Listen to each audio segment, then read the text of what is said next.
Estamos começando mais um episódio do nosso querido podcast O X da Questão, Cleverson Pereira.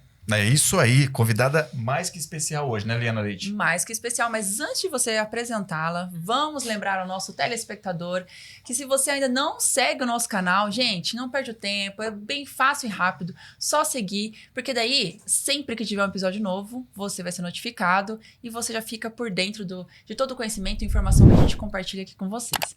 Agora sim, Cleverson Pereira, por favor, faça as honras de apresentar a nossa querida convidada de hoje. Exatamente, olha só. O ramo que ela atua é bacana demais porque, além de ser muito atual, ela é aquela pessoa que vai acreditar naquele negócio, ela é investidora, ela tem especialidade na parte de investimento em startups. Por isso, ela é conselheira investidora na Bolsa Investimentos, executiva de tecnologia, trabalhou quase que 15 anos na IBM, vice-presidente do Conselho Consultivo do Instituto Êxito de Empreendedorismo e Investimentos em Startup. Também colunista de tecnologia, empreendedorismo, startups. E ela tem o programa LPA e Você na TV aberta. Eu estou falando nada mais, nada menos que Lilian Primo Albuquerque. Seja bem-vinda, Lilian. Obrigada. Muito prazer. Primeiro é um prazer estar aqui conversando com vocês. Obrigada pelo convite e oportunidade. Sem dúvida vai ser uma conversa muito boa, porque quando a gente senta com mentes que pensam em levar conteúdo para o outro e fazer a transformação, eu acho que é isso que acontece. Então, parabéns. Obrigada, a gente fica muito feliz. E para o pessoal conhecer um pouquinho da Lilian, porque esse breve resumo que o Cleverson comentou com a gente, conta um pouquinho quem que é a Lilian e como que a Lilian começou, não só no seu ramo, na sua carreira profissional, mas também no pessoal. Conta um pouquinho pra gente. Bacana. Eu sempre digo que não tem a Lilian pessoal e a Lilian profissional, tem a Lilian. Exato. E eu gosto de viver a vida dessa forma. Eu falo que a Lilian é um processo de transformação. E eu sempre brinco que é transformação pra gente evoluir, né? Mas a Lilian é uma menina começou muito nova, desde os 8 anos de idade, ajudava os pais. No comércio que eles tinham, pais empreendedores que vieram do Nordeste. Meu pai veio de Pernambuco, minha mãe veio de Pernambuco, meu pai veio da Paraíba. E eles sempre foram muito empreendedores e por diversas vezes eu tinha que estar ali no comércio com eles, trabalhando ali, ajudando. E inclusive eu sou muito grata porque eles me trouxeram essa veia empreendedora, né, a importância da gente estar ajudando. E eu falo isso muito para os jovens hoje em dia, não reclamem de você estarem perto do seu pai, da sua mãe, porque você está trabalhando. Aproveite a oportunidade de você estar ali com eles, porque com certeza vocês estão vendo um exemplo e vão estar aprendendo. Mas com 12 anos de idade, eu abri meu primeiro negócio, na frente do comércio dele. Minha mãe, ela ia muito para 25 de março, região de São Paulo, onde as pessoas fazem compras, né? E ela ia comprar amenities lá, ia comprar gilete, caneta, coisas que ela colocava no comércio. E eu começava a ver as coisas ali. E o meu irmão, ele me dava o ticket de alimentação dele. E naquela época, o meu pai trocava comigo e me dava o dinheiro e usava o ticket. Então, eu tinha aquela mesada ali. E aí, com aquela mesada, eu pegava aquele dinheiro e ia com a minha mãe e começava a comprar coisas. Eu comecei a comprar brinco, coisas pequenas para vender na frente do comércio. Então, ali eu tive um mindset empreendedor, né? Só que uma coisa aconteceu, não deu certo. Por quê? Eu não identifiquei as pessoas corretas. Porque vender brinquedinho na frente de um bar, pizzaria ali na época, não era o público que eu tinha que atingir. Talvez se eu estivesse num outro ambiente, ou na escola, ou com um público mais novo, eu conseguiria vender melhor. Fato é que depois disso eu fui seguindo para a carreira de tecnologia. Comecei a estudar muito informática numa escola de bairro e concluí o pacote do curso, que eram 2 anos lá estudando tudo de informática. E a dona da escola me convidou para ser monitora. E quando eu cheguei para ser monitora, o professor faltou. E aí, primeiro dia à noite, ali, período noturno, ela me deu um avental e falou, olha, o professor não veio, entra na sala e dá aula. E eu tinha 14 anos de idade. Eu lembro que eu respirei, coloquei o avental, olhei o que era o material e falei, tá bom. Aí entrei na sala, olhei aquela turma toda. Naquela época, os jovens não faziam tanto curso de informática, ainda mais à noite. Então, era todo mundo muito mais velho do que eu. E aí, eu olhei e falei, tá bom. Aí, dei aula. Passou, sabe aqueles primeiros 10, 15 segundos de tensão? Sim. Passei por eles e comecei a dar aula de informática. O fato é que eu saí da sala. Quando eu saí da sala, a dona da escola falou com os alunos, retornou e falou, olha, você tem 8 turmas, se você quiser, você vira professora a partir de hoje. E eu virei professora de informática. Aí, dali, fui seguindo a carreira. Fui me identificando muito com a área de informática, fui gostando bastante, fiz cursos ainda no CIE, que era a Central de Integração Empresa-Escola, que eu sempre recomendo para as pessoas de olharem os conteúdos que são gratuitos. Então, olhar a bolsa de estudo, conteúdo gratuito, porque tem muita coisa. Inclusive, um podcast como esse está trazendo muito conteúdo importante que as pessoas podem aproveitar e consumir, né? Então, não ficar parado, olhar o que tem de gratuito, filtrar e consumir para poder evoluir. Segui pela carreira de sistemas de informação, porque eu acabei ganhando uma bolsa de estudos pela Cisco System, me formei no cenário de tecnologia de redes, fiz sistemas de informação, e aí antes de concluir os sistemas de informação, eu já estava trabalhando no próprio CIE, onde eu fazia os cursos, me convidaram para ser professora, e aí surgiu a IBM para eu entrar como estagiária. E quando eu entrei como estagiária na IBM, eu lembro muito da minha entrevista. O meu gestor, ele virou para mim, era um cargo para atender a América Latina como estagiária, suportando a área de operações. Eu tinha o domínio do inglês e do espanhol, na época eu sempre gostei de aprender e saía da escola, sempre buscava um curso. Então, o inglês e o espanhol também eram deles. E aí esse gestor falou, olha, assim, eu estou precisando de um estagiário para trabalhar aqui comigo, só que eu tenho que sair de férias daqui a um mês por 15 dias. Você topa? De novo, a segunda vez. Exato. E aí eu olhei para ele e eu falei, você me ensina? Porque eu acho que é isso, a gente tem que às vezes aceitar o desafio, mas dividir com alguém que está te colocando ele. Porque a gente tem que topar, mas muitas vezes a gente precisa de ajuda de alguém para poder estar orientando a gente. E o fato é que ele saiu por 3 vezes naquele ano, 15, 15, 15, e eu toquei as férias dele. Logo no ano seguinte eu tive a minha efetivação numa outra posição, e aí fui por 15 anos desenvolvendo a minha carreira. Concluí a faculdade de Sistemas de Informação logo no ano seguinte, e aí surgiu um MBA. Fiz um MBA de Gestão Empresarial, Pública e Privada. Pela Marinha e pelo Exército foi minha bolsa de estudos. Aí você fala, nossa, mas o que tem a ver, né? Nada, não tinha nada a ver. Eu simplesmente vi uma oportunidade, fiz uma prova, participei de um processo seletivo e estava lá fazendo o MBA. E mais uma outra barreira aconteceu. Porque um outro gestor meu falou, olha, Lilian, mas você é muito nova fazer um MBA. MBA é para quando você já está na posição de gerente, você acabou de ser efetivada, você vai começar um MBA? Eu falei, vou, porque eu não vou perder a oportunidade de continuar estudando. Ainda mais quando eu tenho uma bolsa de estudos. Sim, lógico. E aí eu fiz o MBA, foi o único 10 da turma, a conclusão do trabalho científico, a entrega do meu grupo foi o único. E depois a gente apresentou um artigo científico na USP, na Context, que era um congresso internacional.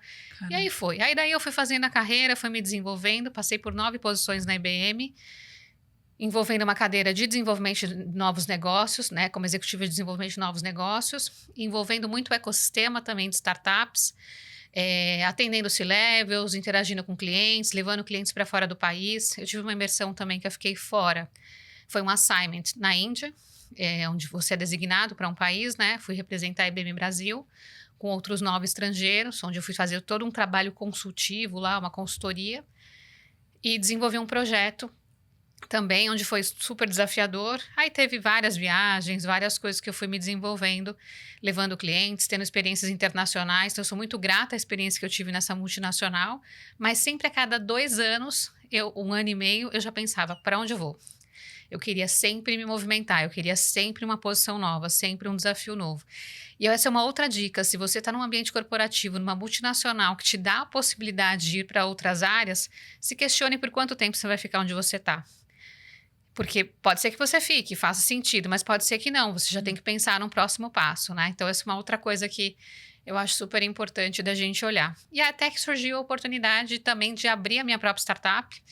Comecei a investir no segmento de mobilidade elétrica e depois abri a consultoria. E aí, nisso, eu já estava envolvida no ecossistema de investimento de startups, eu já tinha ido para o Vale do Silício, numa imersão da Singularity University, que é um summit que eles realizam. A Singularity University é uma universidade que foca em desenvolver soluções que toquem 1 billion people, né? 1 bilhão de pessoas. Então, o mindset foi mudando, a mentalidade foi mudando, aí foi me envolvendo nesses outros ecossistemas, já estava na ANEFAC, que é a Associação Nacional dos Executivos, eu cuidava da parte de tecnologia, agora eu cuido da parte de empreendedorismo de startups, eu era VP de tecnologia, agora eu sou Head de empreendedorismo de startups. Aí foram surgindo várias coisas, surgiu o êxito, como você bem comentou, assumi a pasta de vice-presidente do conselho, que já tem 4 anos consecutivos na pasta, Aí depois assumi como colunista na Nova Brasil FM, porque aí eu já tinha saído da IBM, aí eu tinha liberdade de poder usar o veículo de comunicação da forma como eu quisesse, porque no ambiente corporativo você tem algumas regras. Várias coisas foram acontecendo e aí eu fui aproveitando e hoje eu estou investindo em várias startups, tenho a minha consultoria, tenho a minha metodologia de startups, de mentorias com startups, várias coisas, cenários de deal maker, conselhos empresariais, tudo foi vindo, né? E eu fui pegando e vendo o que era possível e realizando. Enfim, falei bastante, agora são vocês. Ô Lilian, é bacana assim, até para o nosso público entender, quando a gente fala em startup, eu queria que você fizesse um breve resumo do que é uma startup. E você na posição de investidora, o que você olha numa startup que te chama atenção para investir? Perfeito. Primeiramente, o que é uma startup, né? Uma startup é uma empresa. Só que é uma empresa que ela tem um cunho tecnológico e uma solução escalável. Então, mas Lilian, o que é uma solução escalável? Uma solução escalável é uma solução que ela vai e o custo dela necessariamente não precisa ir junto. Uma solução escalonável, o custo vai junto. Então, vamos pensar assim, uma franquia da Copenhague. Quando vai uma loja para outra loja, para outra loja, para outra loja, é escalonável. Por quê? O custo está indo junto. Uma startup tem um cunho tecnológico embarcado. Eu estou falando de um software, eu estou falando de um aplicativo. E esse custo necessariamente não vai junto quando eu replico ele para muitas unidades. Então, eu estou falando de um item escalável. E ter o cunho de tecnologia embarcado. Mas startup é uma empresa. Porque as pessoas falam, mas startup é uma empresa? É uma empresa.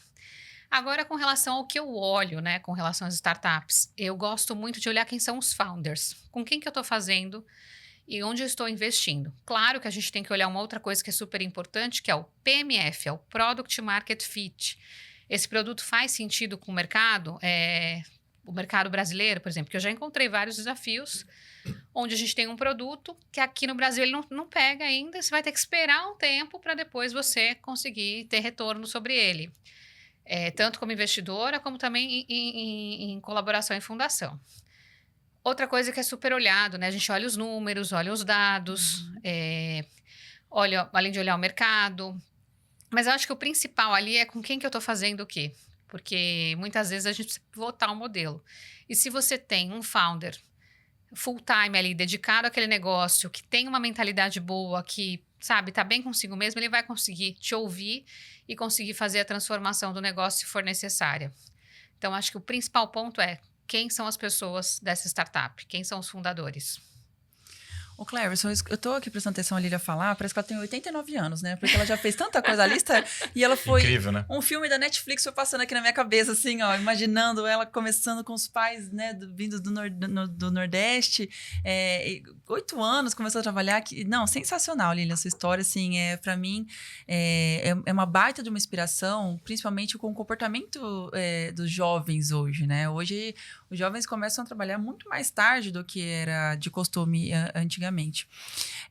Mas assim, falando um pouco de perfil, ainda mais você que tem toda essa experiência corporativa, essa experiência fora, trazendo um pouco na parte da gestão.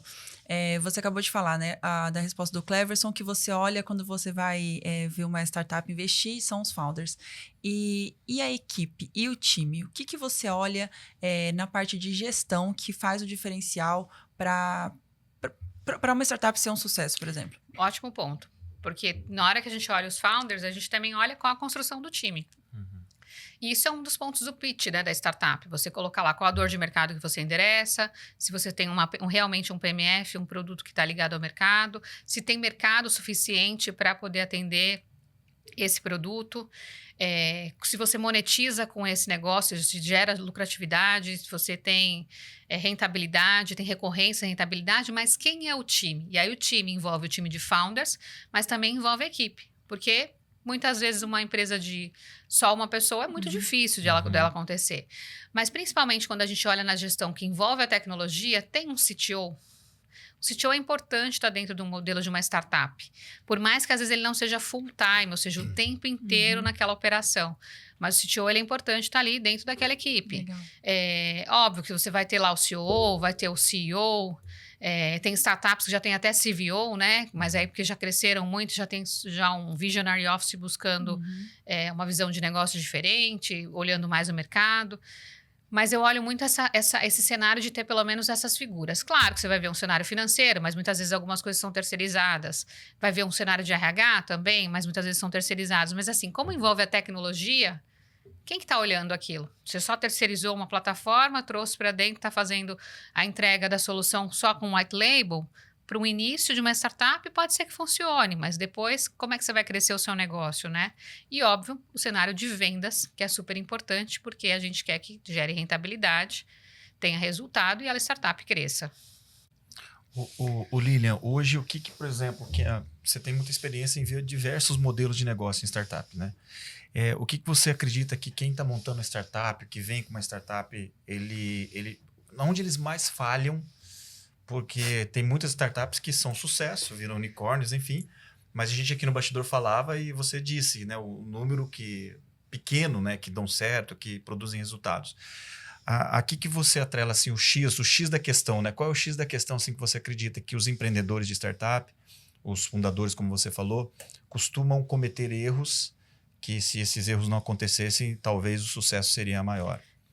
Primeiro eu olho sempre, busque mentores. Busque referências, busque se conectar e falar mais dos problemas que você tem com a sua startup. Porque a gente falou exatamente sobre isso. A gente soube um cenário de uma startup que a gente só soube quando já tinha acontecido. A startup não sinalizou que estava tendo esse problema, não sinalizou antes. Então, existe um cenário da comunicação. Eu acho que a comunicação com o investidor, ele pode te ajudar. Porque existe uma coisa chamada Smart Money, que é uma coisa que eu mais gosto de fazer nos investimentos com as startups. Tanto que quando eu invisto pelo Pool Ladies ou pela Boston, pelo Pool de IA, nós temos um board e nesse board a gente tem algumas seleções de mentores. Então, por exemplo, nesse board eu sou mentora da startup X ou a startup precisa de uma mentoria minha, onde eu vou gerar algumas conexões, onde eu vou gerar algumas oportunidades, eu vou entender dores que ela vai estar tendo. E aí sim eu consigo entender como é que eu consigo ajudar. Então, buscar um processo de mentoria e as Venture Captors, muitas oferecem o cenário de Smart Money, pode ajudar e pode fazer a diferença, ou seja, se antecipar. Porque às vezes a startup ela vai ficando com o problema, aí quando viu, passou o tempo, não tem o que fazer. E às vezes fica receosa de buscar ajuda. E eu falo isso por experiência própria. Teve situações onde a gente passou por isso. E faz parte, porque você entender que o ecossistema está ali para te ajudar e não está para te cobrar é difícil. Porque, poxa, o investidor colocou dinheiro aqui, será que eu vou contar para ele que eu estou nessa situação? Vou abrir? Por isso que eu também gosto de fazer parte do conselho de algumas startups que eu participo. Isso também é uma entrega de Smart Money. E então, acho que a comunicação é um dos principais pilares que a gente tem que ter e ser transparente. Inclusive, é o meu segredo no pitch, né? O que mais tem que ter num pitch? Transparência. Eu tenho que saber o que está acontecendo, eu tenho que ver se os dados que vocês estão passando eles são coerentes, porque o cenário do investidor quero que você cresça. Porque se você crescer, o meu equity vai crescer também. Então, consequentemente, nós dois vamos ganhar. Então, me conte tudo, não deixe afundar. Porque a gente vai se ajudar. Claro que você não quer ninguém ficando te trazendo problema o tempo inteiro. Exatamente. Achando, procurando o problema onde não tem, às vezes. Já teve alguém que confundiu? Tem umas coisas. Calma, também não é assim, né? A gente não é babá. Não precisa me abrir tudo. A gente não é babá. A gente tem que ser assertivo. Até porque o tempo de todo mundo é valioso, né? Sim, com certeza. Então, acho que olhando por essa linha, esse é o principal ponto. Ô, Lilian, e falando de tecnologia, para onde a tecnologia está olhando? Quando você olha assim, novas startups para você investir, o que você está olhando de que você acredita que, cara, é isso que vai acontecer? Não é o que é a famosa frase, esse é o futuro, né? Mas para onde que você acha que está olhando e que vale a pena investir e acreditar que isso vai ser o próximo boom aí da tecnologia? Perfeito. Hoje eu tenho olhado muito a parte de IA, tá? Só que, ao mesmo tempo, eu tenho me desafiado muito quando eu olho a parte de IA. Porque a gente vê, com a chegada do próprio ChatGPT, a generativa, todo mundo está criando uma startup com inteligência artificial. Colocou o chat ali, acho que já está com... Sim, e não é bem assim. A gente tem que entender o que é só o meio. A tecnologia é só o meio no contexto como um todo. É o que eu estou gerando de experiência, o que eu estou realmente tendo de entrega em cima da solução para realmente eu poder impactar o mercado. Então, eu acho que, assim, aproveitar a IA hoje é muito importante. Acho que também aproveitar a IA, mas não esquecer da parte emocional, porque a gente tem a inteligência artificial, até a inteligência emocional, dentro desse aspecto como um todo, ou seja, como é que, de alguma forma, as duas coisas conseguem se ajudar, porque isso vai trazer a experiência também para o cliente. Sim. Mas a gente tem vários segmentos crescendo, né? Tem a parte Health Tech, a área da saúde, onde tem N segmentos que permeiam dentro da área de Health Tech, porque você pode ter uma startup no setor contábil que atende a área de Health Tech e focada, né, para essa área. Então, tem que analisar quais são os nichos. O setor agro é um setor que vem crescendo bastante, então acho que vale a pena a gente estar de olho ali, porque tem campo de oportunidade e tem transformação também das pessoas. O setor agro tinha um público que antigamente era mais, não é que era desinformado, mas não tinha tanto acesso. Hoje em dia você tem acesso a tudo. Então, a gente vê grandes pessoas ali crescendo e vendo novas possibilidades no setor produtivo ali, na produção mesmo, onde eles encaixam a tecnologia e daqui a pouco viram um grande ganho, né? Então, eu acho que esses segmentos são os que eu estou olhando com mais atenção e, claro, eu invisto no Pool Ladies, a gente acredita muito na tese feminina, eu sou mulher, passei por vários desafios no segmento também de tecnologia. Eu imagino. E sou super grata, porque faz parte, aprendizado. E por que não a Fortalece. gente se fortalecer também nesse ecossistema? E homens investem junto com a gente, porque eu acho que a mulher também está ali para mostrar que ela dá resultado, que ela faz a diferença e ela faz negócio. E eu acho que é isso que tem que acontecer. Legal. Perfeito. Lilian, eu vou entrar na parte do investidor agora, tá? Bom. Você tava. Eu gosto muito de abordar essa área assim, tá? Porque, assim, muitas vezes o investidor no Brasil, principalmente, ele tem dificuldade do longo prazo, né? Uhum. Ele tem aquela questão do imediatismo, de colocar um dinheiro e já esperar o retorno. E a gente vê que um projeto como esse, principalmente uma startup, o tempo, né, do retorno, né, o ponto de equilíbrio na startup demora, o retorno, né, o payback dela demora. E aí, assim, ó, você como investidora, me fala um pouco do horizonte que você tem quando você investe numa startup. Qual é o tempo que você espera ter o teu retorno de volta? De que maneira, quando você põe o capital que você investe, de que maneira você pensa em obter aquele retorno do seu investimento, prazo, enfim. Perfeito. Tem algumas formas. Por exemplo, e aí isso faz parte da sua construção de tese, né? O investidor ele tem a tese do que ele quer fazer. Quando você vai para um fundo, o fundo ele já tem a tese dele. Então, você tem que atender o cenário de investimento daquele fundo. Por exemplo, através de um fundo lá que eu lidero, faço parte da liderança de 2 boards, a gente tem lá até 10 anos para aquela startup trazer um retorno. Pode ser antes, porque tem uma média, e normalmente é antes, mas pode ser que não dê certo, pode ser que a startup ela não vá para frente. E já aconteceu. Mas também já aconteceu de antes, a gente tem o que a gente chama de exit, que é a saída. Essa startup, por exemplo, ela vale lá 50 milhões. E aí você tem uma participação nela lá, sei lá, 1%, que seja. Mas você tem uma participação. Aí essa startup, ela foi vendida, 50% dela foi vendida para uma empresa. E 50% ficou com os founders. E aí esse founder, ficou com o founder e os outros 50% que foi vendido, vendeu a parte do fundo. Então você já tem uma saída ali. Então imagina que eu estou dentro daqueles outros 50%. E aí já tem uma saída com retorno, porque você pegou aquela startup valendo, sei lá, 5 milhões, ela já está valendo 50, você teve lá X vezes o seu dinheiro investido como retorno. Basicamente é uma conta assim. Óbvio que tem toda a taxa de administração e tudo mais, mas você tem o retorno vezes aquela quantidade que você investiu. Isso é uma coisa, através de fundo. Outro modelo é o modelo de investimento em crowdfunding, que você pode colocar através de plataforma. Você não tem controle, por quê? Você vai acompanhando como se fosse ali, sei lá, ações. Não é baixa e alta, mas vendeu, não vendeu, cresceu, aumentou a valuation e diminuiu. Você tem esse modelo. E o outro modelo é você investir direto. Assim, eu estou falando dos modelos que eu faço. Investir direto startups que se conectam comigo, que eu avalio, que eu vejo o pitch e que eu vejo que pode ter um cenário onde ali eu vou investir como investidora anjo. Então, eu posso fazer um aporte financeiro, junto sempre com um aporte de smart money, porque dinheiro só por dinheiro, para mim, não interessa entrar numa startup. Porque senão eu não vou acompanhar, não vou ajudar ela a crescer. Eu não estou entregando nada que vai fazer a diferença. Dinheiro por dinheiro, ela busca no banco.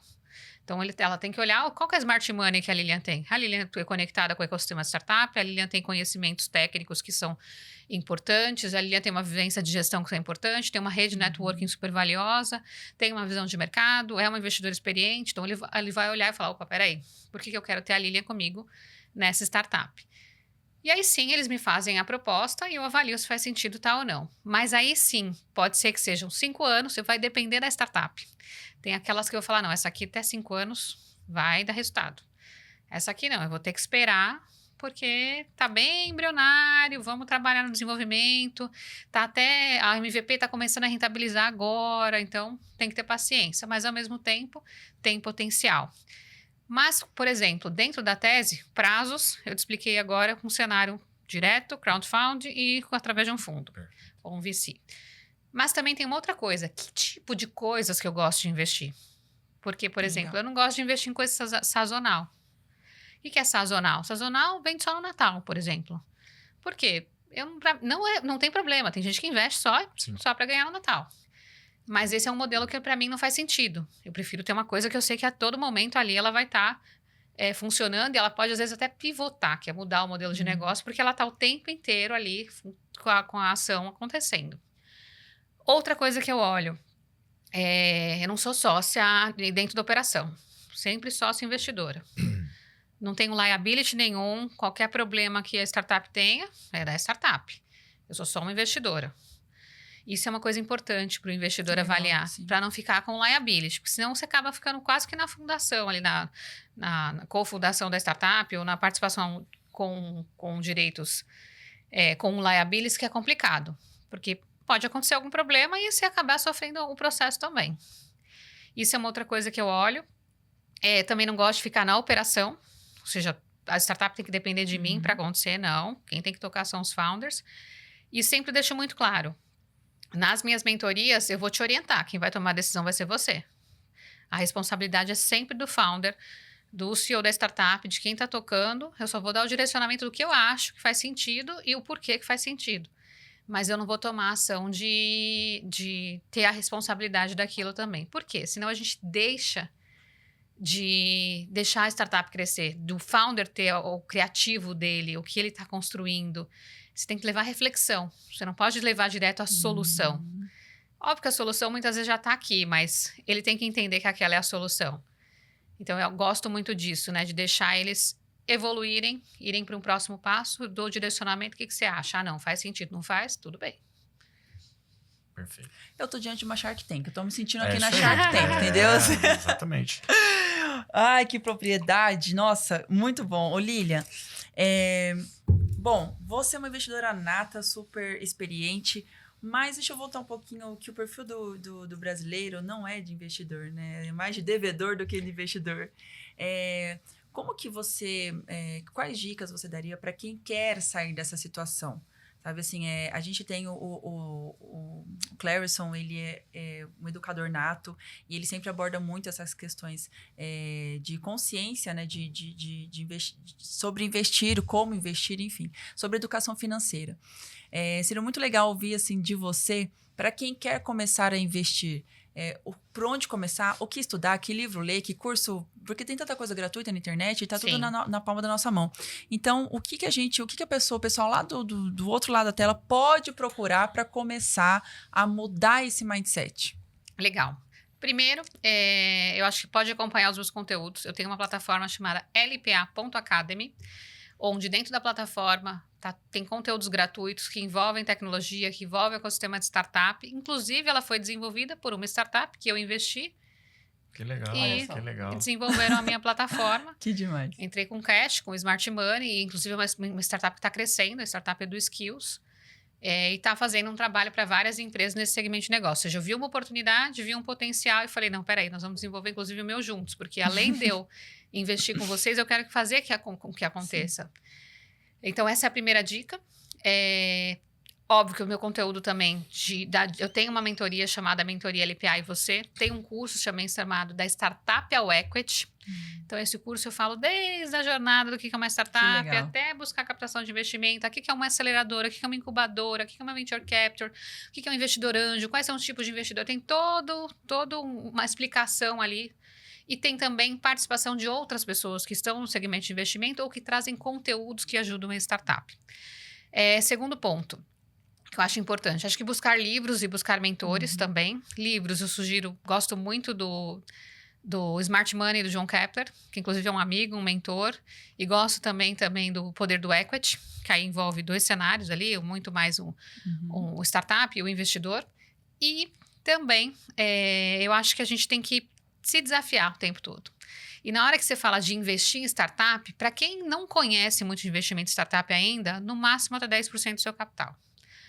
Porque é um investimento de risco num cenário onde você não está ainda tão familiarizado. E claro, você tem que também saber distribuir a sua receita financeira, do que é risco, do que não é risco. Vai ter uma parte na Previdência, vai ter uma parte em imóveis, vai ter uma parte em CDI. Cada um vai ter o seu perfil ali de investidor. Tem aquele que é mais arrojado, tem aquele que é mais agressivo. E você vai tendo o termômetro e, claro, avaliando as oportunidades. Mas, para começar tudo isso, você tem que começar poupando. Não dá para você pegar todo o seu dinheiro e falar, não, vou já colocar em investimento. Então, acho que a educação financeira, desde de novo ali, não gaste tudo. Se você recebe 100, guarda 30. Óbvio que às vezes tem uma situação difícil ali, mas tenta começar a poupar. Porque na hora que você começa a poupar, você consegue de alguma forma ter um outro dinheiro para você investir. Então, ter essa mentalidade de quanto eu consigo poupar para reinvestir é melhor do que eu estar apertado ali nas contas o tempo inteiro, sabe? Então, acho que essa mudança de mindset do brasileiro, ela tem que acontecer. E óbvio que a gente tem que ter uma quantia de dinheiro que é para diversão, uma quantia de dinheiro para poupar, a quantia do saneamento ali básico que você precisa para viver e para tudo mais. E olhando as oportunidades. Eu sempre sou uma pessoa que eu gosto de olhar as oportunidades e aproveitando e me conectando com elas. Porque o universo, ele é isso. A gente está aberto e quando a gente vai fazendo bem, a gente vai conectando as pessoas. E quando eu invisto em startup, eu sei que eu estou gerando ou um novo emprego, ou uma nova oportunidade, ou estou fomentando o ecossistema do empreendedorismo brasileiro.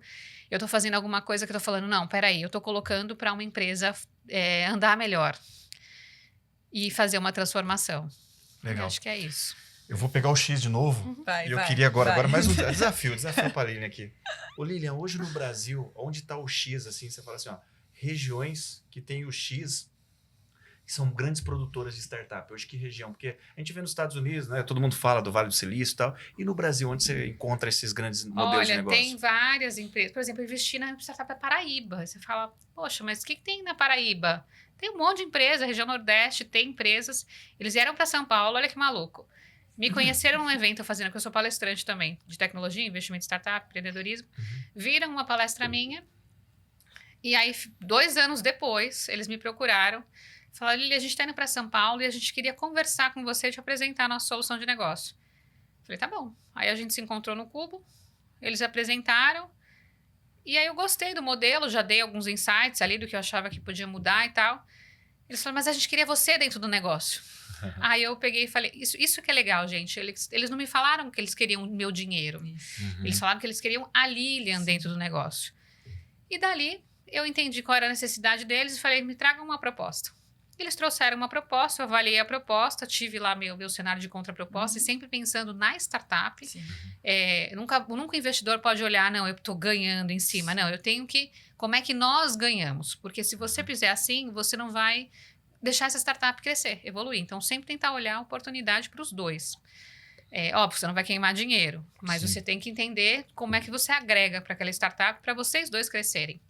E nisso surgiu a oportunidade de investir e já foi dessa forma. Uma outra foi do mesmo jeito. Lili, eu queria uma CEO para minha startup, mas eu queria que fosse você. Eu falei, CEO não. CEO não, mas se você quiser que eu faça parte do seu board, que eu tenha aqui uma participação, a gente pode conversar. E aconteceu. Então, foi indo muito nesse cenário. Logo no início, eu entrei em uma onde eu investi capital e estava na gestão. Essa foi um super desafio, porque eu tinha muitas outras coisas e muitos outros cenários onde eu olhava investimento que eu não podia estar me dedicando diretamente a essa. Então, foi onde eu entendi e falei, não, eu não posso ser só founder, eu tenho que ir para uma linha de investimento de startup. E aí, região, várias. Por exemplo, tem startup do Rio Grande do Sul, Curitiba, tem uma região sul, tem muita. Tem um vale também ali, né? Curitiba tem o Vale do Pinhão agora, né? E na hora que a gente olha esse ecossistema, a gente começa a entender que está muito pulverizado. Porque a mentalidade do brasileiro começou a mudar. Quando eu fui para o Vale do Silício, em São Francisco, para a Califórnia e fui para o Vale do Silício, eu vi um mindset em 2017. E quando eu vim para o Brasil, eu trabalhava na IBM ainda, eu vim com um mindset muito diferente. Eu queria fazer coisas diferentes. Eu entrei em board de aceleradoras, eu comecei a mentorizar, eu comecei a oferecer o meu smart money técnico, né? E de negócios. Mas eu não colocava caixa ainda, não colocava dinheiro. E aí depois eu comecei a colocar dinheiro. Mas eu já vim com uma mudança de mindset. E hoje, com a globalização, com o acesso que a gente está tendo cada vez mais na internet, com as pessoas estando ali, até com a transição da pandemia, Sim. tudo é online. A gente faz reunião online, as pessoas se entendem melhor online. Óbvio que agora a gente voltou para o híbrido, mas dá para eu fazer uma agenda e ter uma agenda de credibilidade, gravada, com ata, com tudo funcionando, com uma startup da Paraíba, com uma startup do Sul, com uma startup em São Paulo, e onde for. Então, assim, eu vejo que está muito pulverizado. Recife também é um polo onde também tem, que envolve esse cenário do segmento do ecossistema de startup. Então, falar um único polo, não, a gente tem vários. Temos vários X no Brasil, tá vendo? Vários X. Temos vários X. Ô, Lilian, e já teve assim, tem um caso, um case aí que você investiu, aí você falou, meu Deus, o que eu fiz? Deu errado, vou perder. Mas depois teve uma reviravolta e foi sucesso. Na verdade, teve um que eu investi, eu tive que fazer uma pausa pelo segmento, porque a coisa pelo PMF. Ou seja, a gente tinha uma solução legal, tinha um modelo de mercado legal, só que o mercado brasileiro não estava preparado para isso. E aí, gente, envolve PPP pública, envolve setor público, tem uma série de coisas.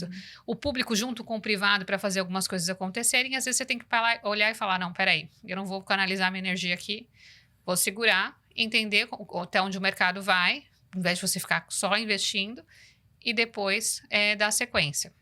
Já aconteceu. Teve uma que, por exemplo, a gente teve um desafio e não foi revertido, e aconteceu. Mas porque a gente soube muito depois foi o que eu falei da comunicação, né? O founder tem que trazer antes quais são os problemas, qual é a situação. Identificou, heads up.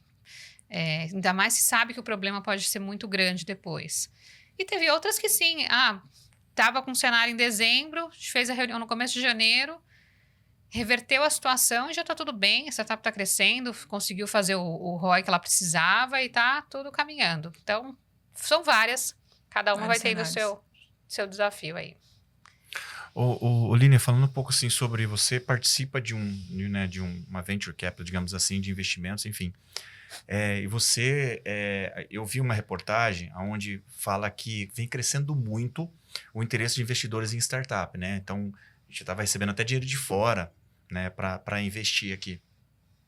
E eu queria ver de você assim, por exemplo, hoje, dentro do mercado, esses investidores que vão para startup, eles vão, como você vai, com conhecimento, né, com o smart money, como você falou, ou a maioria deles são aqueles que trazem o resultado já esperando a venda? Como que está esse mercado hoje? Ele está bem, digamos assim, distribuído para dar qualidade às startups ou não? Bom ponto. Por isso que a gente separa por boards, pelo menos no fundo que eu tô. Porque o board tem a responsabilidade da entrega do smart money. Só que, além disso, o fundo também oferece, cadastra-se como um mentor. Porque aquele que pode oferecer smart money pode oferecer. De repente você fala, Lilian, deu tempo, não quero oferecer tempo para uma startup, mas eu quero colocar meu dinheiro lá porque eu quero pulverizar o meu investimento e eu sei que pode ser lucrativo. Então, eu co-invisto com você. Então, ele vai lá e coloca um valor de investimento. Então, o board, o que ele tem? Num pool, por exemplo. Sei lá, você tem 5 milhões investidos. Cada um coloca um pouco e outras pessoas podem colocar também, só que elas não necessariamente estão no board para poder aprovar. Mas vai ter a lucratividade em cima da saída, como vai ter também o risco em cima da queda de se acontecer da startup. Mas não vai estar ali em cima, na gestão, sabendo o que está acontecendo. Na gestão que eu digo é uma mentoria, Sim. uma entrega de smart money, como quem está num board, por exemplo, ou como quem está com um mentor.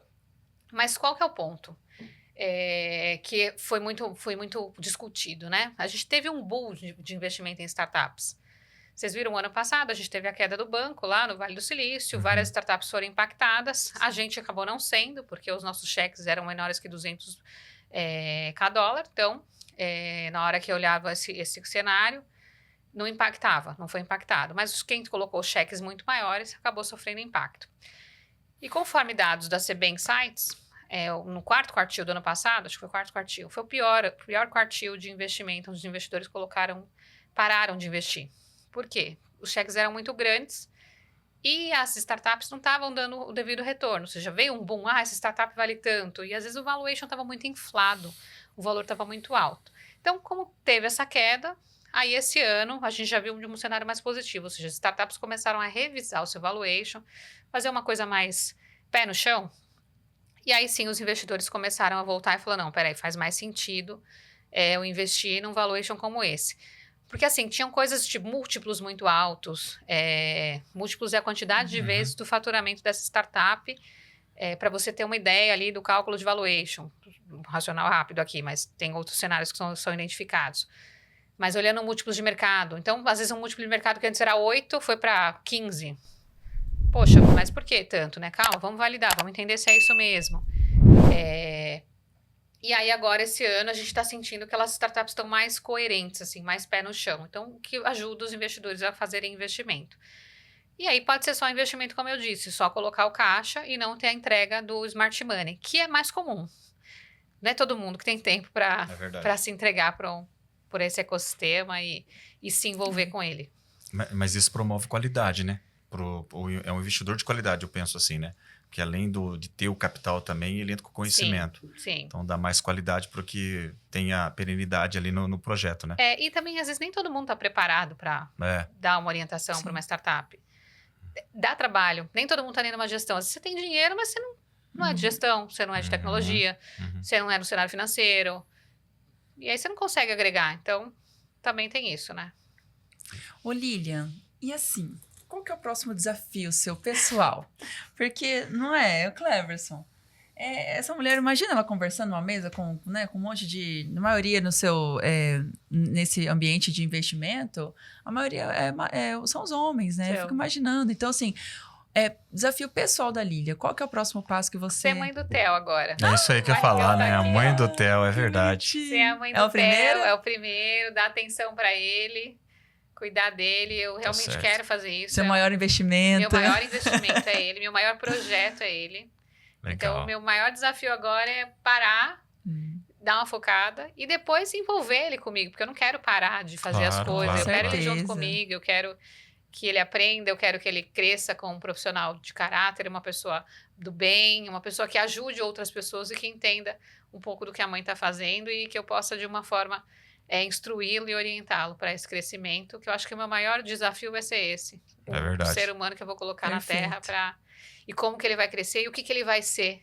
E se depender de mim, eu quero que ele seja o melhor possível, a melhor versão dele dia a dia. Com certeza. E é legal assim, Lilian, porque assim... eu tive a oportunidade de conhecer, assim, num mercado que eu trabalhei muito tempo, né? Trabalhei em bancos, depois trabalhei com assessoria de investimentos e eu vi muito o investidor pensar só no dinheiro, né? Ele quer colocar dinheiro e ter retorno, ele quer receber, quando que eu vou ter um retorno sobre isso? E a sua visão é totalmente diferente, né? A tua visão já é pensando no legado, no ajudar, no construir. Claro, bem diferente. Que eu quero dinheiro, né, gente? Sim, todos, né? Sim. Todos, mas eu acho assim, eu enxergo o dinheiro como você, é uma consequência. Sim. Ele não é uma prioridade, né? Que eu tenho que ganhar, porque senão para mim não valeu a pena. E, inclusive, até fazendo analogia, agora eu lembrei que eu estava vendo LPA aqui, eu falei, poxa, para se analisar análise fundamentalista das empresas, números, tem lá lucro por ação, ó. LPA, lucro por ação, pô. Olha aí, ó, tá vendo? Por isso que ela tá lidando com startup aí, olhando o lucro por ação. Exato. Mas maravilha. Eu queria encerrar assim com a minha pergunta, minha participação, Liana, fazendo a pergunta para Lilian, assim, uma coisa que me preocupa muito quando eu vejo assim, jovens empreendedores, novos modelos de negócio, e não sei se você vê isso. A Liana falou bem sobre gestão aqui, a questão de gestão. E eu vejo que hoje existe a escassez, principalmente na área de tecnologia, escassez da mão de obra, né? A gente não vê, assim, mão de obra qualificada, como você falou, da perspectiva, né, e bom mercado que é a inteligência artificial, enfim. E na condição de vocês, de investidores, como que vocês enxergam? Qual que é a tua visão, Lilian, para essa questão de hoje a gente não ter vários aspectos, né? Que a gente não tem pessoas aí, a mão de obra. Muitas pessoas já não estão mais interessadas em estudar como todo o seu histórico que você fez. A que você atribui hoje essa escassez e de que maneira você, como investidores, orienta aí as startups? Perfeito. Bom, primeiro vamos para a linha dos jovens. Eu acho que o fácil acesso, ao mesmo tempo, ele dificultou a falta de foco.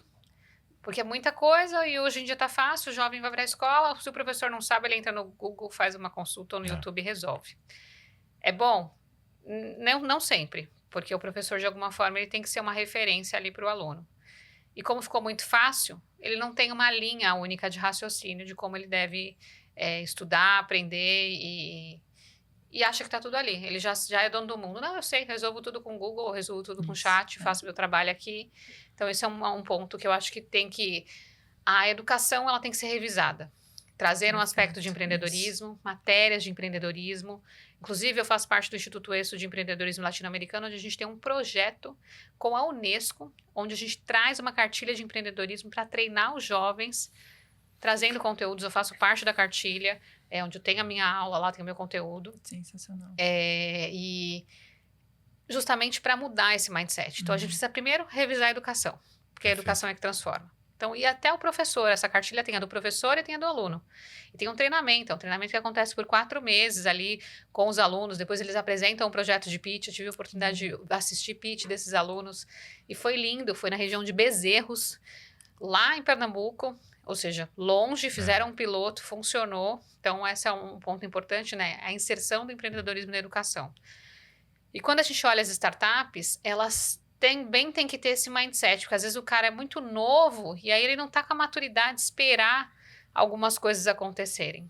E tem 2 tipos de jovens no empreendedorismo. Tem o jovem de 20 anos que está começando ali e que ainda não tem a casca para aceitar algumas coisas, então a gente encara alguns desafios, outros não, outros são bem maduros.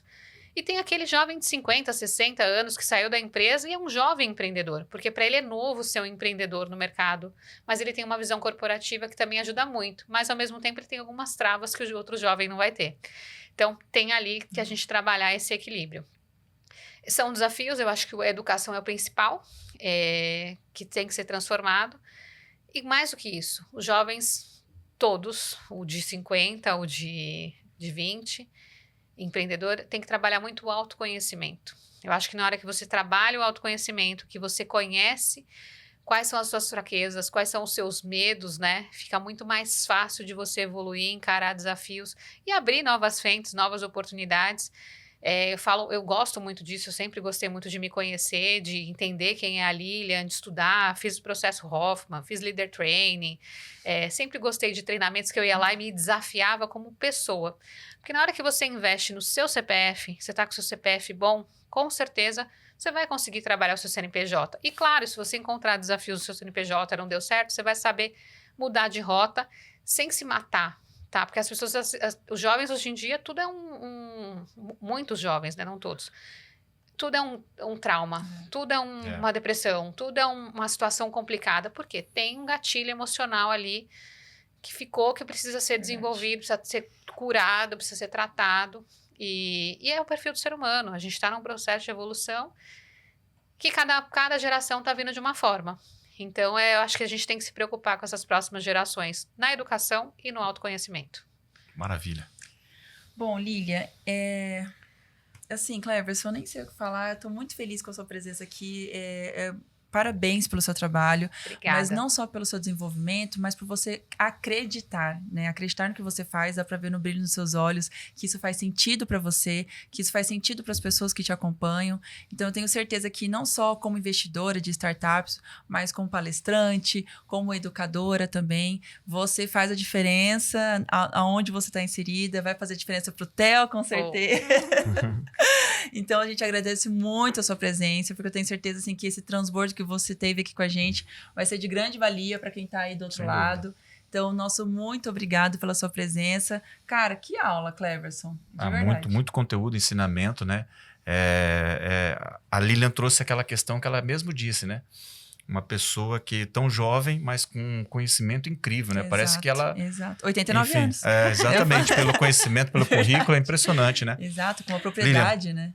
Obrigado mesmo de coração pela agradeço. participação, estar aqui com a gente. Eu vou abrir espaço agora para você olhar para aquela câmera e falar para aqueles... Deve ter muito empreendedor querendo procurar a Lilian ali para ter mais conhecimento, para ver como é investimento, enfim. Como que as pessoas fazem para achar a Lilian? Perfeito. Primeiro, você pode me acessar pelas redes sociais. Se você entrar no navegador e digitar Lilian Primo Albuquerque, alguma informação você vai achar minha. Mas foca no Instagram, @Lilian_Primo Albuquerque, ou pelo LinkedIn Lilian Primo Albuquerque. Mas de cara, se já quiser consumir conteúdo, acessa a plataforma lpa.academy, se cadastra lá que já vai ter muito conteúdo disponível para você, tem conteúdo gratuito lá, para você já aproveitar e se desenvolver e conhecer mais ainda da Lilian. E é isso, eu estou disponível, me manda direct, a equipe acessa, eu acesso, eu sempre estou respondendo as mensagens e é sempre um prazer estar aqui contribuindo e levando informações da Lilian, do mercado, e espero que eu tenha contribuído e transformado alguma coisa aí no seu mindset. Obrigada. Com certeza. Com E lembrando certeza. que todos os endereços que a Lilian disse vai estar aqui para você consultar lá e buscar mais informações. Seria isso, Liana Leite? Seria isso, Cleverson Pereira. Esse episódio, eu tenho certeza, foi muito mais do que especial, gente. Eu vou ter que assistir de novo para aprender, eu vou entrar em todos os canais da Lilian. Verdade. Porque é isso que ela falou, gente. Nosso mindset, ele precisa, não é mudar, mas a gente sempre tem o que melhorar, o que transformar, não é mesmo? Sem dúvida. Então, pessoal, a gente se vê no próximo episódio. Até lá. Obrigado.